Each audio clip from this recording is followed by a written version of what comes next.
Welcome to the lecture on Kitaev model, which is a part of this course called Topology and Condensed Matter Physics. So we have been talking about Kitaev model, and one of the reasons that after talking about the Schuh-Schiffer-Heger model, SSH model, we have started talking about the Kitaev model.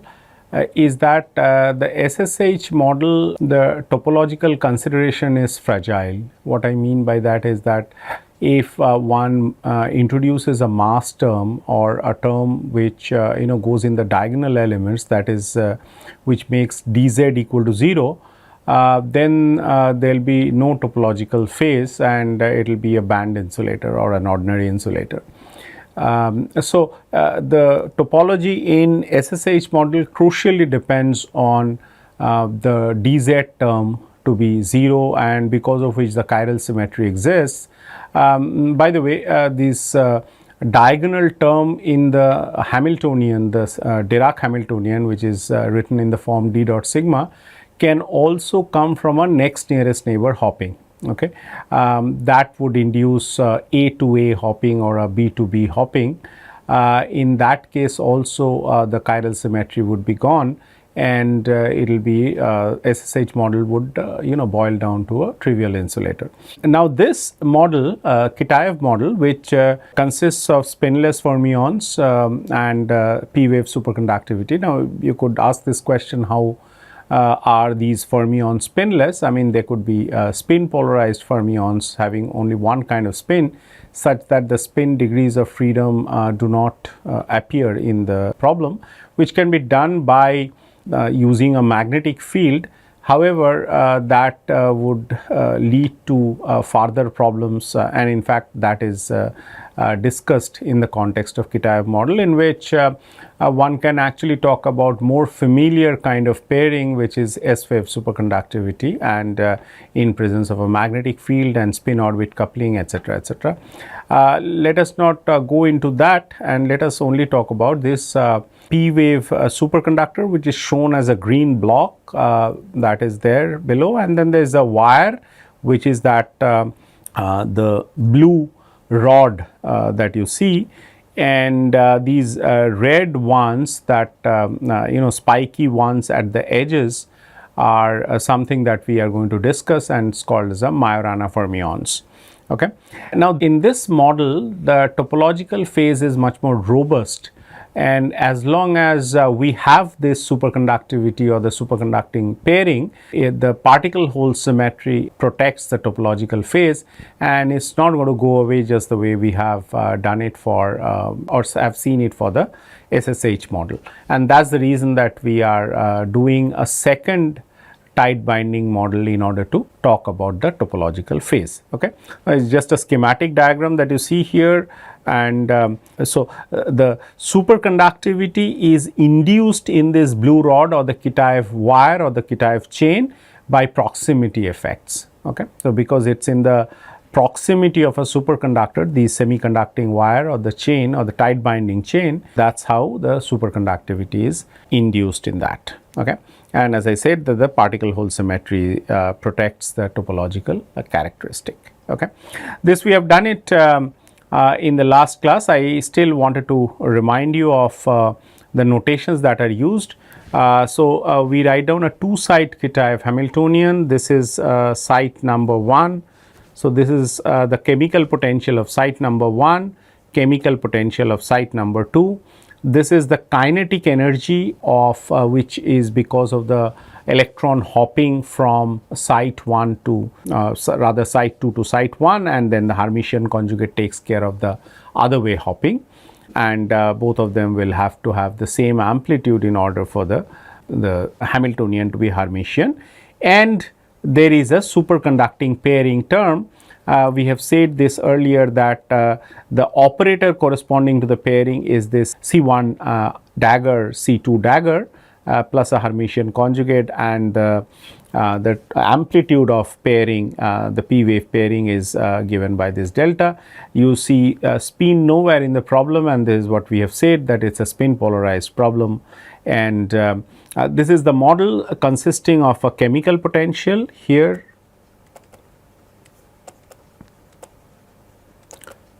the kinetic energy or the energy due to hopping. So, this is the kinetic part of it, and this is the superconducting or p wave superconductivity. So, p wave. Okay. Now, you have to choose a suitable basis in order to write it in a matrix form, and then you know, diagonalize the matrix and find the eigenvalues and the eigenvectors, and that is about it. I mean, and then use the eigenvectors and probably the eigenvalues too, in order to make sense out of the problem in terms of its topological characteristic. So, we choose this as the basis. It is a C1 dagger C1 and a C2 dagger C2. So, it is not that we choose all of them to be creation operator here and all of them to be annihilation operator here, because the most convenient basis is the particle hole at site 1 and the particle hole at site 2, and just the conjugate of that. So, it is a C1 C1 dagger, C2 C2 dagger, and then you can get this Hamiltonian. So, the easiest way for you to is to you know, write this the top line which I wrote, and then write down this basis. So, you will have terms like this term minus mu is the C1 dagger C1 term, as you see it is minus mu, and the second term, that is a C1 dagger C1 C1 term, that is this term is 0, there is no term which is like C1 C1, and then there is a C2 dagger C1 which is minus T, and so on. So, you can create this 4 by 4 matrix and then can solve it. So, we decided to, you know, resort to a slightly different notation in which we talk about creation of a particle at site 1 to be a ket like this, for the annihilation to be like this, and for the second site it is like this. Okay. So, these are written in Bra-and-Ket notation, and in which we use this E and H, E for electron and H for hole. So, the creation operators are associated with particles or electrons, and the annihilation operators are associated with holes. Okay. In this notation, we can go to this n site. So, we wrote down the first, the 2 site Hamiltonian here, and which is the same Hamiltonian as you see here written in this matrix form. This is written in terms of this E and H, the bras and the kets, and we can generalize this to n sites here. So, this is for a n site Hamiltonian, and it has these minus mu and so on, and then there is a T term, and then there is a delta term. You have to see it carefully that it is a C1 dagger C2 and C2 dagger C3, all these terms are there, and then you can you know, combine these terms. So, this is the of course, the diagonal term which you know, is an on-site term at a site n, and these are connecting the n plus 1, n to n plus 1 at site, and n to n plus 1 at site with an amplitude minus t plus delta and t minus delta. Okay. So, this is an exercise for you to write down the n site Kitaev model in this particular form, and once you do that, one has to Fourier transform. Now, it became not a 4 by 4 problem which you could probably solve analytically or by hand, and now this for the n site problem you definitely do have to go to the computer and solve it. But if we do a Fourier transform, that is, if we write down the Hamiltonian in the momentum space, because the reason that we could do this is that we have a translational invariance of the system, and k is a good quantum number. So, we write down the Ck and Ck dagger by usual notations. Of course, you do not see a 1 over 2 pi etc., but that is you know, it is not written here, and it is not required. In fact, you could write it like this. There is one very important identity that you need in order to write the Hamiltonian in that massless Dirac form, and this is that important step, which is it's like an identity which is it's a minus exponential minus ik Ck dagger C minus k dagger is equal to an exponential ik Ck dagger and a C minus K dagger and so on. Okay. So, the massless Dirac form is this. Okay. Now, you see that again we can write it as a d dot sigma. Now, in the z y or y z plane. Okay. So, your x component is 0. So, d vector is contained in the yz plane. To remind you that in the SSH model it was in the xy plane and dz equal to 0, and that is what was very important for that model to have topological character. However, here the dx is equal to 0 and we have dy and dz, and it is written in terms of d dot sigma. Now, remember that sigma here represents the particle hole degrees of freedom.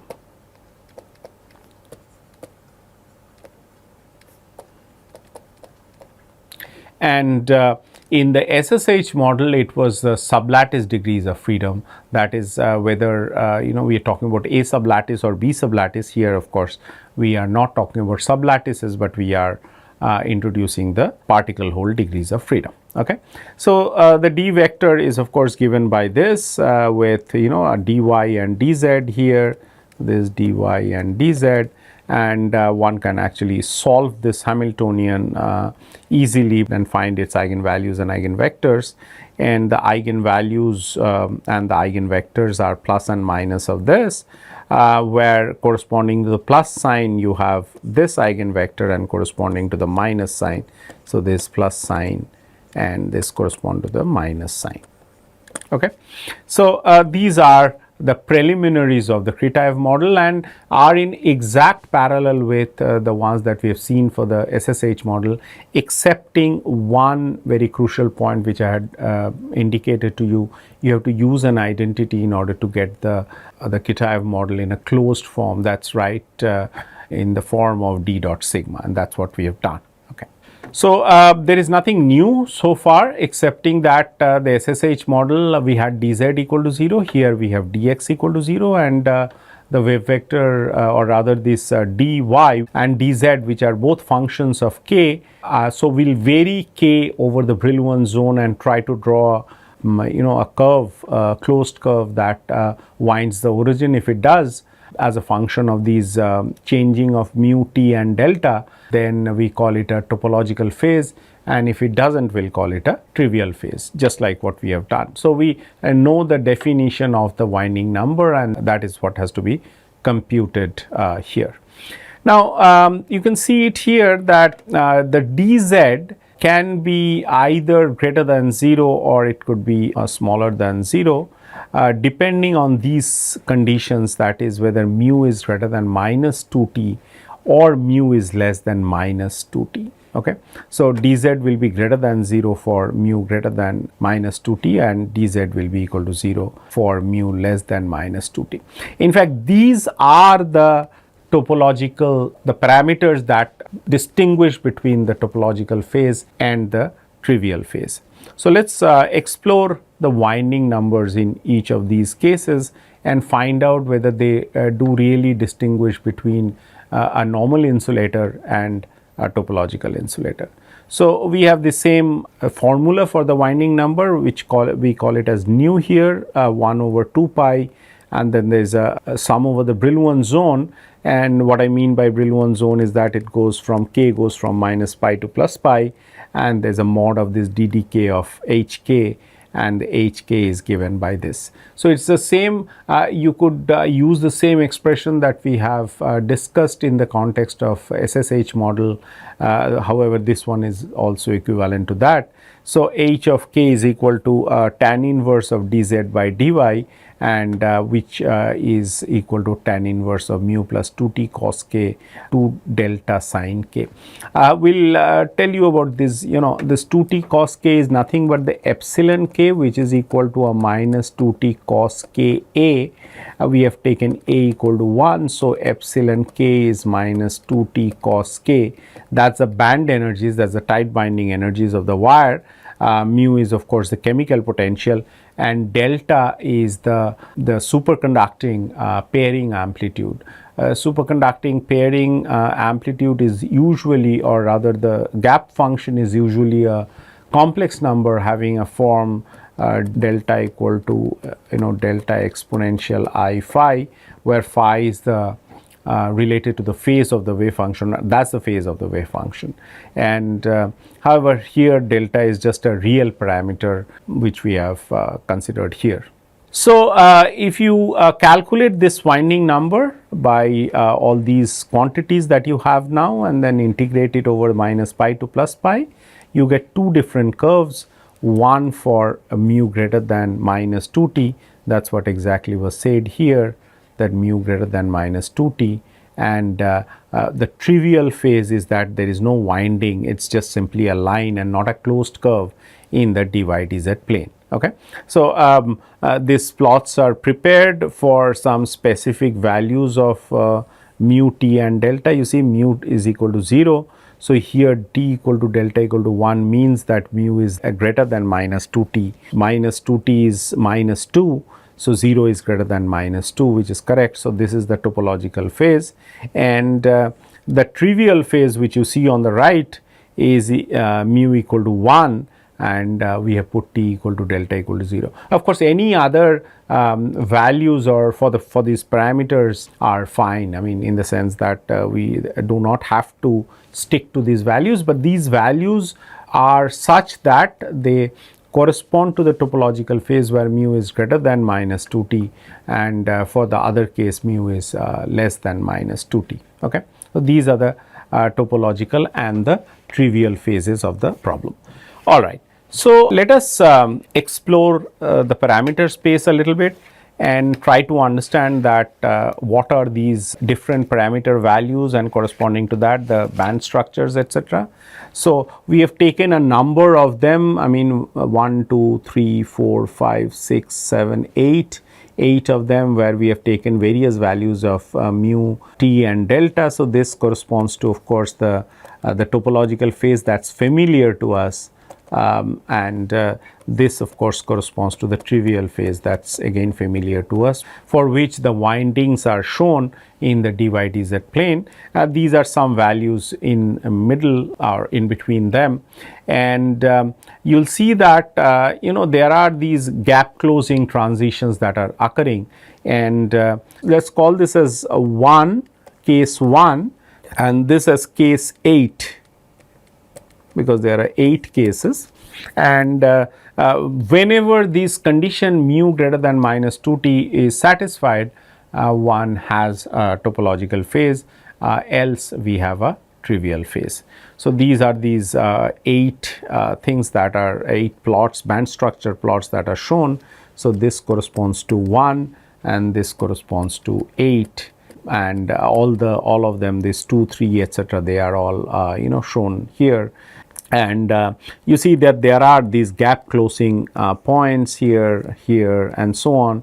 So, these are the the points which demarcates a trivial to a topological phase. Okay, so that the system undergoes a gap closing transition.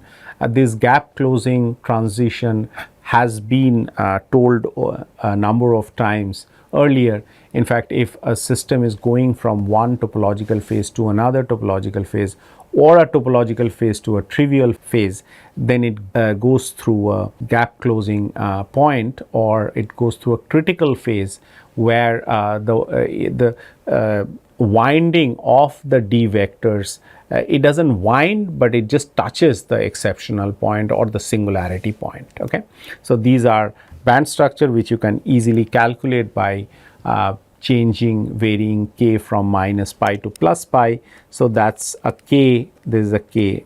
So, k is written here, of course, for each of them k is from minus pi to plus pi, and this is how we get these various topological and trivial phases. Okay. So, in principle, the discussion of the Kitaev model should have ended here, saying that well, there are realization of trivial insulator and topological insulator depending on the winding of this the d vectors in the dy/dz plane. Here dx is identically equal to 0, and well, I mean, even if you introduce a dx here, as long as the particle hole symmetries are maintained, what I mean by particle hole symmetry is as long as the superconductivity is not destroyed, the superconductivity is intact, and the Hamiltonian can be written in the form that we have written it in, we still have all these things to, all these discussions that we have made so far, they are valid.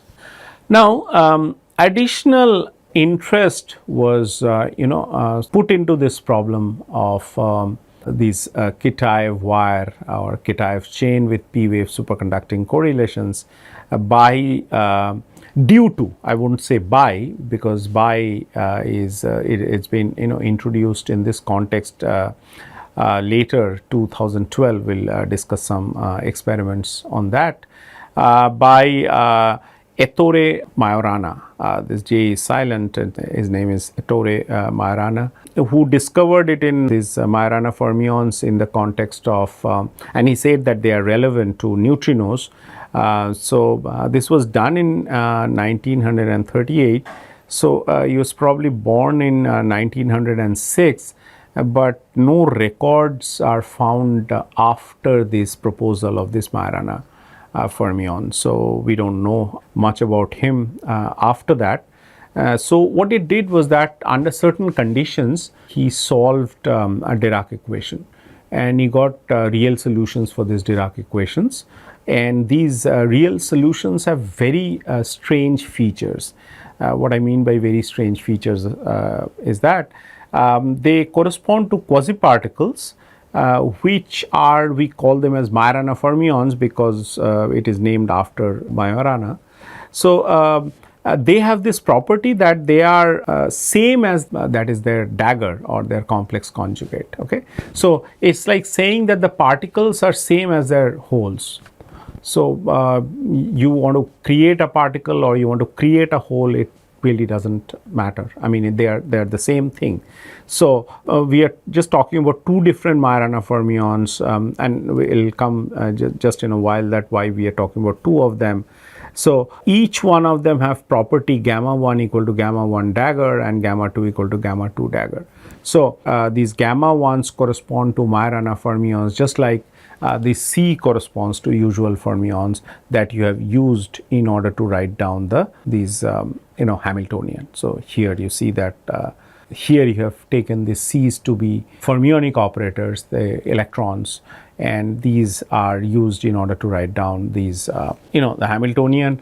They have we know that they have anti-commutation relations, they obey Pauli exclusion principle, and so on and so forth. Okay, and so here we are finding a very different kind of particles which actually are their own conjugates. I'm repeating this statement, but this is something very strange, and that means that you can express these Majoranas at any given site by a combination of two Majorana fermions. So a Ci and a Ci dagger, it can be written as a half of gamma 1 I minus I gamma 2 I.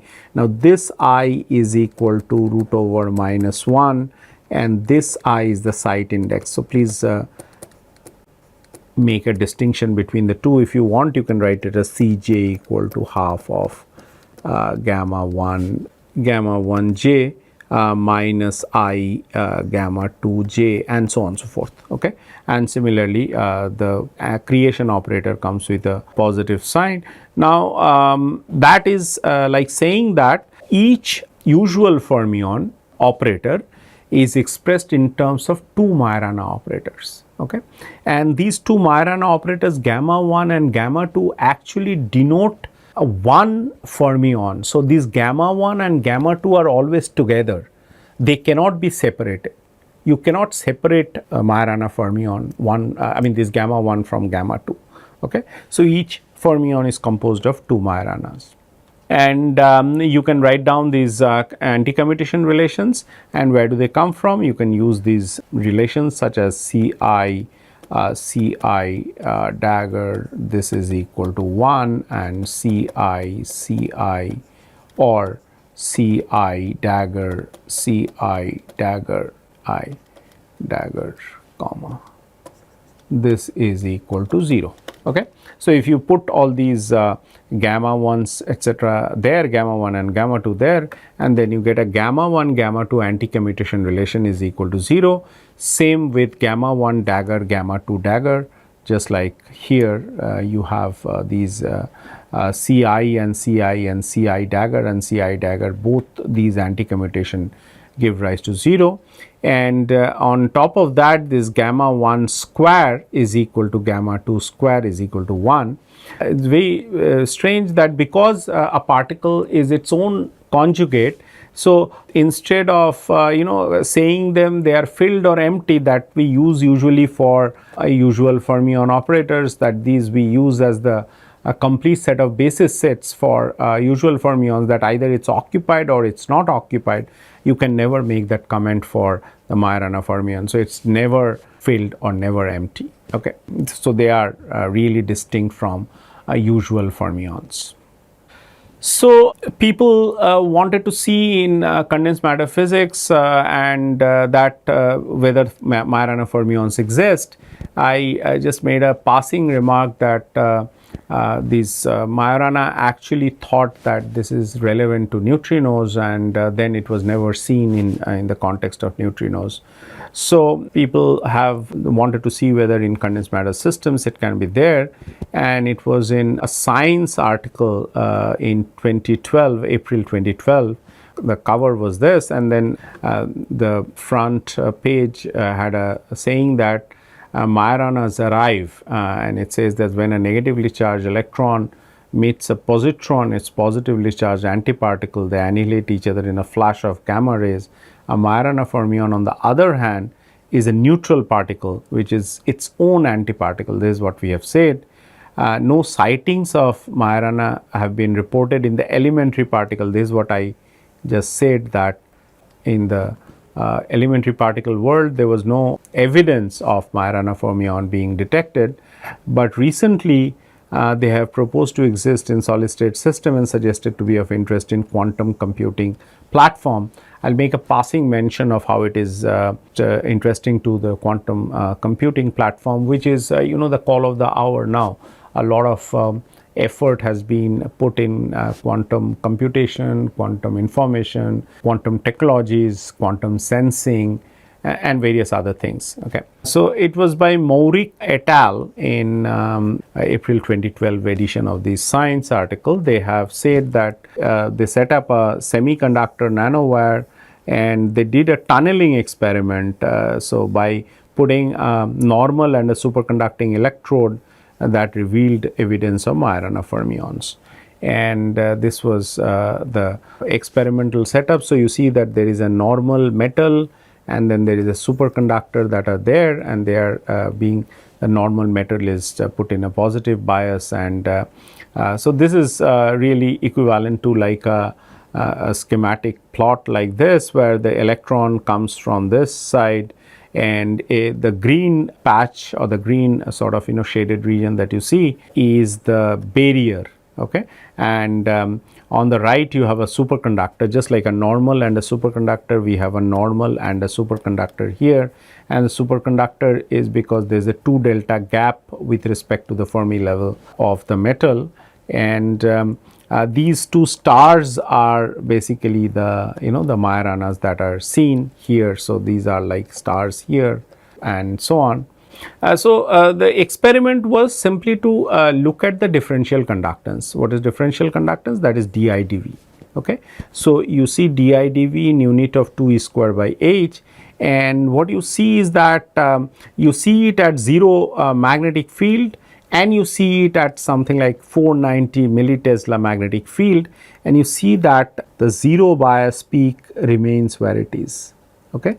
So, which means as if the zero bias peak is like spinless particle where the Zeeman energy doesn't cause anything, or rather it doesn't disturb it. So this is the evidence that these even if you introduce the magnetic field, we of course haven't talked about magnetic field in our discussion of the Kitaev chain, but as I said that there is a parallel description that exists where you can actually do a instead of a p-wave superconductor, which is very rare in nature, probably non-existent to be for all practical purposes, but probably there as well. I do not want to commit on that, but S-wave superconductivity is definitely there. I mean, aluminium, mercury, niobium, etc., all are S-wave superconductors. So if you take a S-wave superconductor and want to do the same experiment, and that's what these people did, Maurik et al. In the Science 2012 paper, in which they have taken these I think indium antimonide kind of thing, where there are spin orbit coupling also there, and they put it in a magnetic field, and this magnetic field sort of the zero bias peak continues to exist, this peak that you see here. And this is an evidence.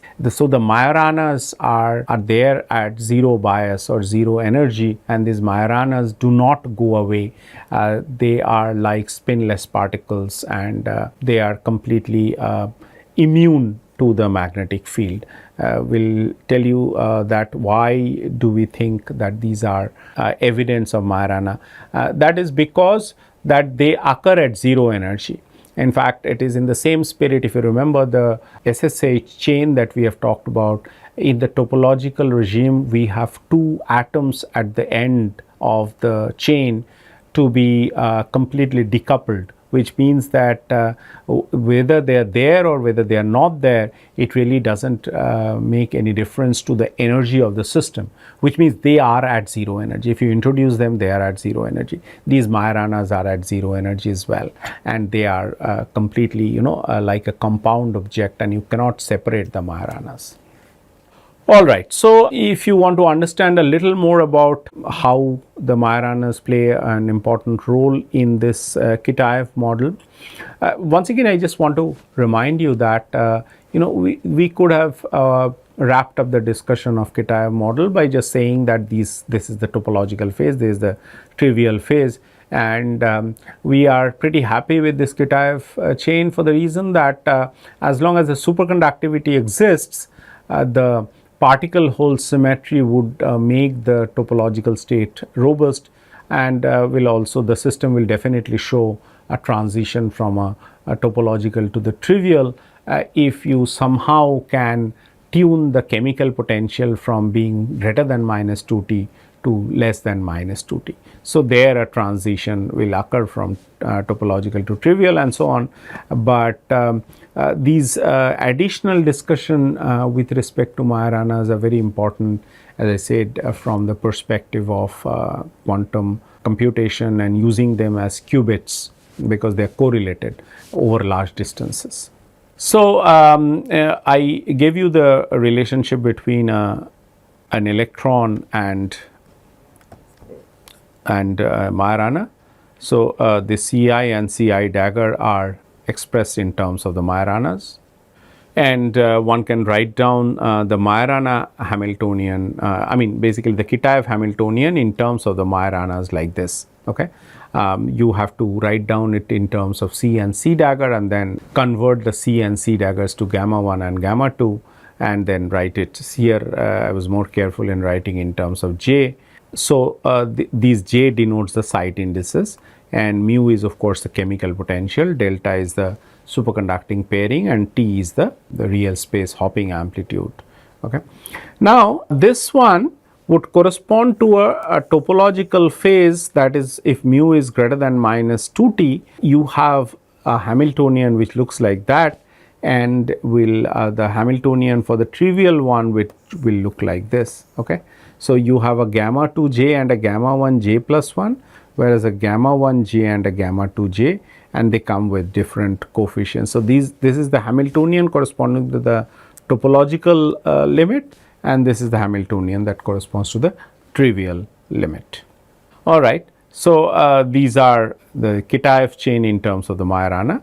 And now you see that the trivial would correspond to these gamma 1, gamma 2, gamma 3, gamma 4, etc. I have just taken a 4-side chain, and 4-side means there are 4 fermion operators which are like C1, C2, C3, C4, or C1 dagger, C2 dagger, C3 dagger, and C4 dagger. But there are 8 Majoranas because each fermion or each electron would correspond to 2 Majoranas. So, these are these gamma 1, gamma 2, etc. for these n equal to 1, 2, 3, 4. And in the trivial limit, which means that mu is less than minus 2t, this is what we have been saying. It will look like that all the Majoranas are paired up at their sites. Now, for the other case, when it is equal to minus 2t, you have the 2 Majoranas here. Let me use a color. These 2 Majoranas here, they correspond to 0 energy because they are, they are completely separated from the chain. So, whether they are there or they are not there, it does not matter to the energy, and they correspond to 0 energy. And so, the 0 energy is a two-fold degenerate line which correspond to these 2 Majoranas in the system. Okay. And because we have just taken as 4-site system, we could in principle take it as 1,000 sites or 10,000 or 1 million sites. You will have them as correlated, but they are at great distances. So, that is how they could be used as qubits and would aid in the quantum computation of some kind. All right. So, these are the discussion about the Majorana physics that is intimately related to the Kitaev chain that we have talked about, and how the trivial and the topological states of the system are related to these 2 Majoranas being there at 0 energy, and there is no free Majorana or there is no 0 energy mode of the system. So, not having 0 energy mode means that the here on the top panel that you see for corresponding to the trivial phase, the bulk and the boundary, there is no difference between them. And here you see the bulk and the boundary in the lower panel, there is a difference because there are 2 Majoranas that are completely free corresponding to the 2 edges of the chain, the Kitaev chain, and that is why there is a bulk boundary correspondence, and it corresponds to the lower panel corresponds to the topological limit. So, to finally wind up the discussion, let us talk about the symmetries of the Kitaev chain.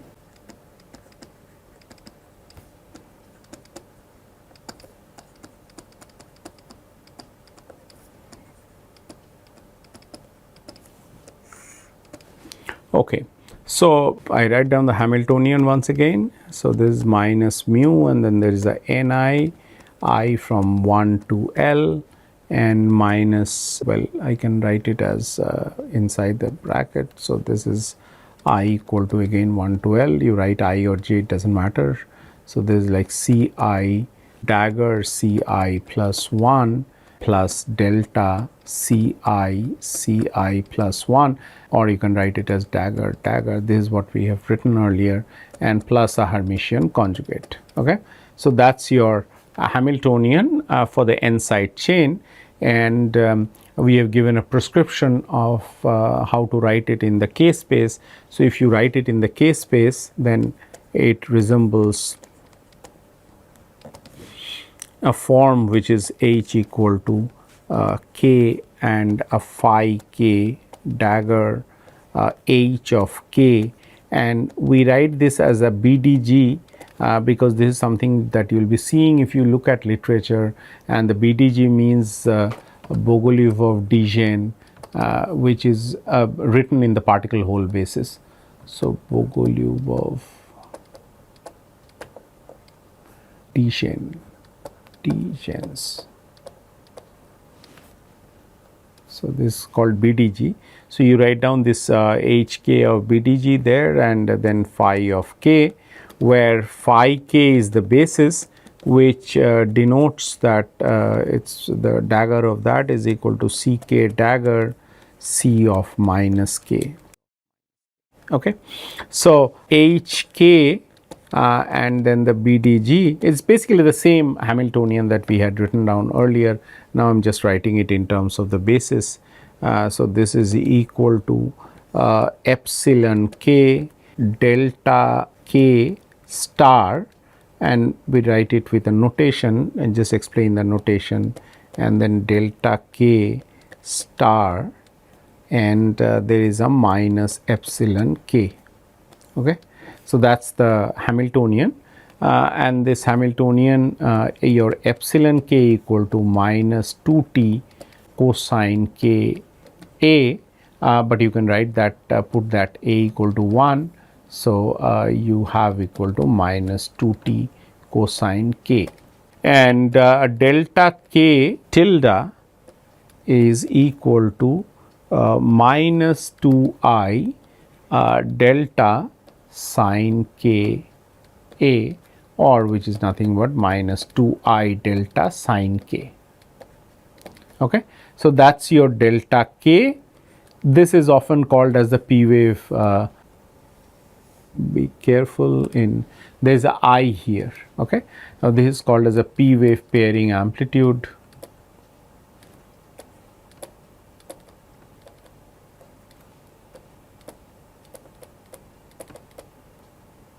And of course, this is a tight binding energy in 1D.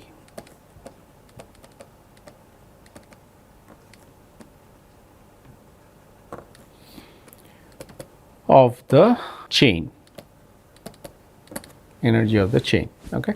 So, that is the tight binding energy there, and so on. So, usually, as I said, that this delta is usually a complex quantity written with amplitude and a phase, but here of course, we have taken this to be a real parameter of here. Okay. So, you can write down the H of k BDG. BDG, as I said, stands for Bogoliubov of Dijen. This is equal to that Dirac form, which is d of k, and you can write a BDG, or you do not need to write a BDG. You can write it at d dot sigma, where d of k is nothing but a 0 minus 2 delta sine k minus mu minus 2t cosine k. Okay. So, that is your d, and the E, the energy E plus minus k for this Hamiltonian. If you solve this Hamiltonian, it is plus minus root over epsilon k square plus a delta k tilde square, mod square of that. Okay. So, that is the energy, and so dx equal to 0. So, there is a gap for all values of k, and so on. So, we are talking about the symmetry, and the symmetry, the most important symmetry that protects the topological phase.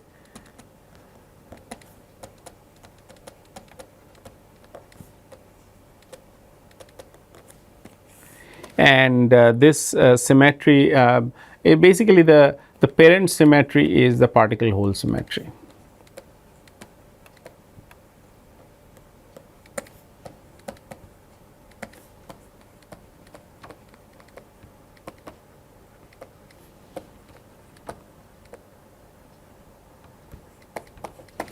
Okay. So, if that is the case, and we have been writing a particle hole symmetry with a PHS, and then you have a H star k, well, I mean, whether you want to write the star here, or you want to write a BTG here and then a star there.